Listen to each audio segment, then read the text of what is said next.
Hello, YouTube. All right. So we got some big news. I'm not fast enough to break news, so we got some big news going on right now. Um, if you know anything about the cellular industry, you would know that T-Mobile has reinvented itself and is trying to compete with the big dogs. And the first step was to merge with Sprint, and it looked like they took another step in that direction, which is acquiring Lumos.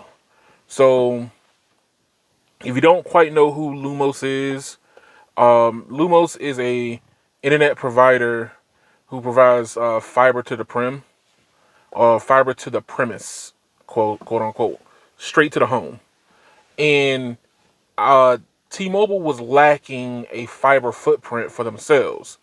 You know, you got AT&T that operates their own fiber, and you got Verizon that has Fios. But they also have a fiber extension that provides backbone for their cellular network. So with T-Mobile merging with Sprint, I knew for some part that eventually down the road they were going to end up having to do a purchase or acquire some companies, but it looked like they're already taking that first step of acquiring a company called Lumos with I think this is a joint back venture with EQT. I don't know who EQT is directly, but within this article, and I'll leave this in the description so you can read this article also. I think EQT is going to be the back end for T-Mobile's front end.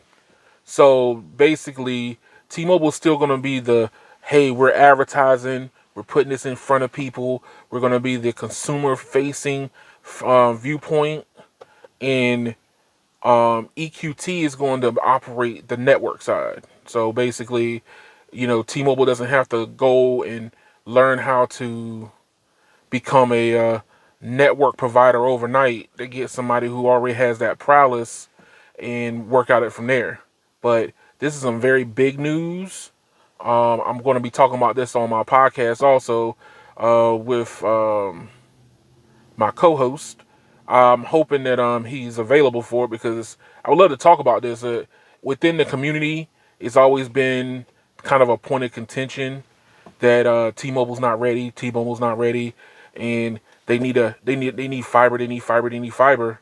But it's always out. I say all you have to look at it from a stepping standpoint and different steps you need to do.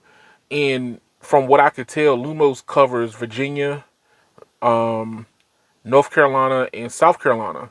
So that kind of makes sense for their as much work as they've put into the Eastern North Carolina part from where I'm from.